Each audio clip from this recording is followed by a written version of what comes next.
Madam తునిలో miss అయినటువంటి పాప జ్ఞానేశ్వరికి సంబంధించిన అప్డేట్స్ ఏమున్నాయి మేడం? జ్ఞానేశ్వరికి సంబంధించి నిజంగా చాలా దురదృష్టం. నేను ప్రతిరోజు మార్నింగ్ ఈవినింగ్ ఎస్పీ గారితో నేను మాట్లాడుతున్నా. మై గాడ్స్ అంటే ఆ తల్లికి కంపల్సరీగా నా సపోర్ట్ కూడా ఉండాలి. యాజ్ ఎర్లీ యాజ్ పాసిబుల్ నేను కూడా అమ్మాయిని వెళ్ళి కలుస్తాను ఒకసారి. చిన్నపిల్ల ఎక్కడైతే తప్పింది, ఆఖరికి ఆ డాగ్ ఏదైతే అమ్మాయిని అసిస్ట్ చేసి వెళ్ళిందో ఆ డాగ్ చనిపోయిన తర్వాత కూడా పోస్ట్ మార్టం కూడా చేయడం జరిగింది. ఆ రిపోర్ట్ కూడా రావడానికి ఒక one day post mortem report వస్తుంది.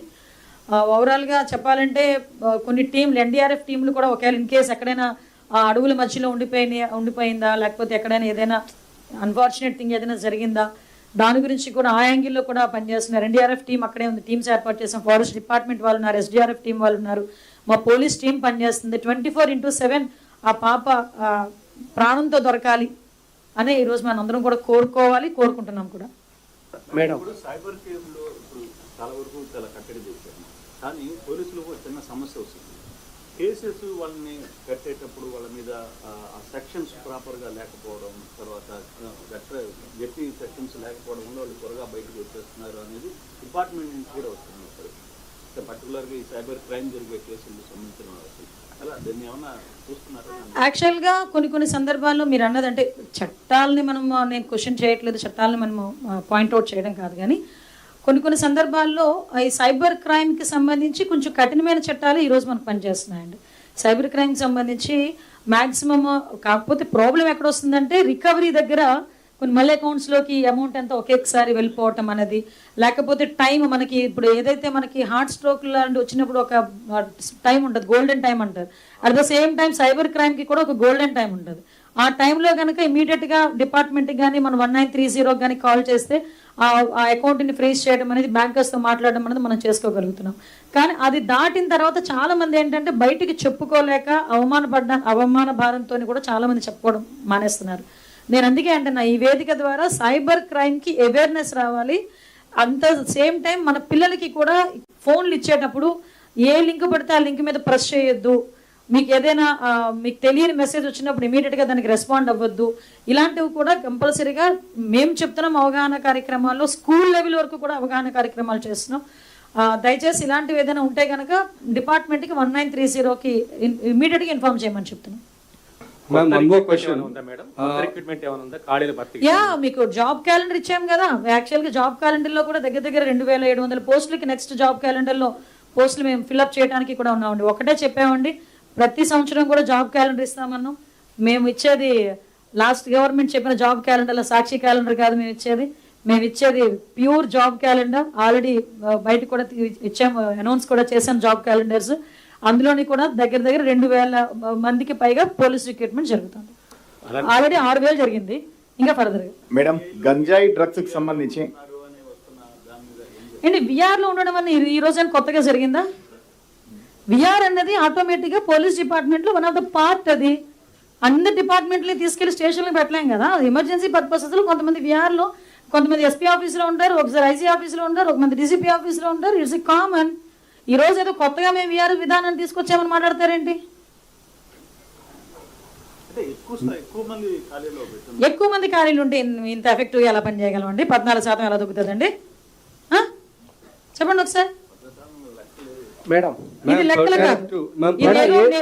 యాజ్ ఎ హోమ్ మినిస్టర్, ఒక హోమ్ మినిస్టర్గా సెక్రటేరియట్లో ఇంతమంది పోలీస్ ఆఫీసర్స్ మధ్యలో అధికారికంగా చెప్తున్నా, ఇది నా పార్టీ ఆఫీస్లో పెట్టుకొని మాట్లాడితే లెక్కలు అని మీరు అనండి.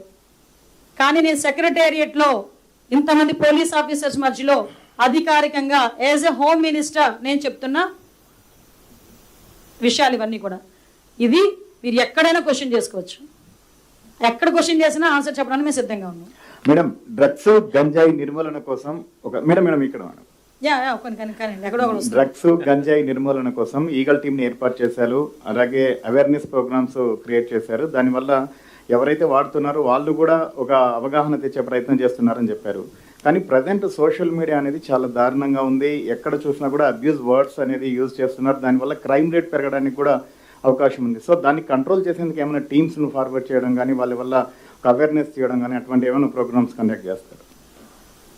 యాక్చువల్గా ఈ సోషల్ మీడియాలో పెట్టుతున్న పోస్టులు అండి లీగల్గా మేము చేయాల్సిన పని మేము చేస్తాము. కానీ నా ఒక మహిళగా, తర్వాత హోంమంత్రిగా, ఒక తల్లిగా, ముందు ఒక మహిళగా, ఒక తల్లిగా, తర్వాత హోంమంత్రిగా మాట్లాడుతున్నా.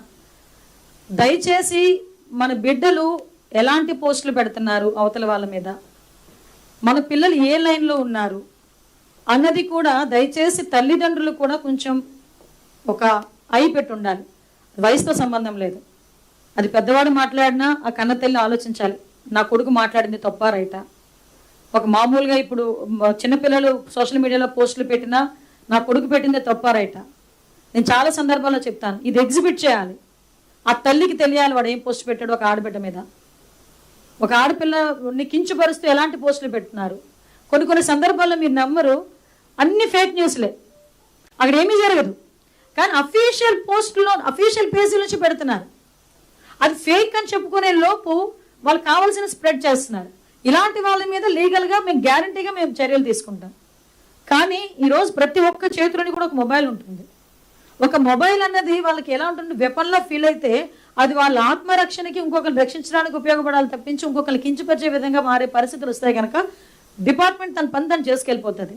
తర్వాత వాళ్ళని వేధించారు, వీళ్ళు వేధించారు అని చెప్పి ట్యాగ్ లైన్ పెట్టి, ఏంటి క్యాస్ట్లను ట్యాగ్ లైన్ పెట్టి పెడతారు. అది తప్పు. నేను ఏ నాయకుడైనా బయటకు వచ్చి కొంతమంది నాయకులు మాట్లాడతారు, ఏంటి నిజంగా నేను ఆ విషయంలోని గౌరవ సీఎంగానే నేను నిజంగా ఒక గురువుగా భావించాను, అందరం కూడా అప్రిషియేట్ చేయాలి. ఎక్కడైనా ఒక వర్డ్ తప్పుగా మాట్లాడితే మమ్మల్ని పిలిచి తిడతారు. అది ప్రతి ఒక్క పార్టీలోని కూడా సిద్ధాంతం ఉంటే లేడీస్ ఇలా ఇబ్బందులు పడే పరిస్థితులు రావు. కాబట్టి నేను ఏంటంటే మా డిపార్ట్మెంట్ పరంగా మేము చేసుకునేది మేము చేస్తాం.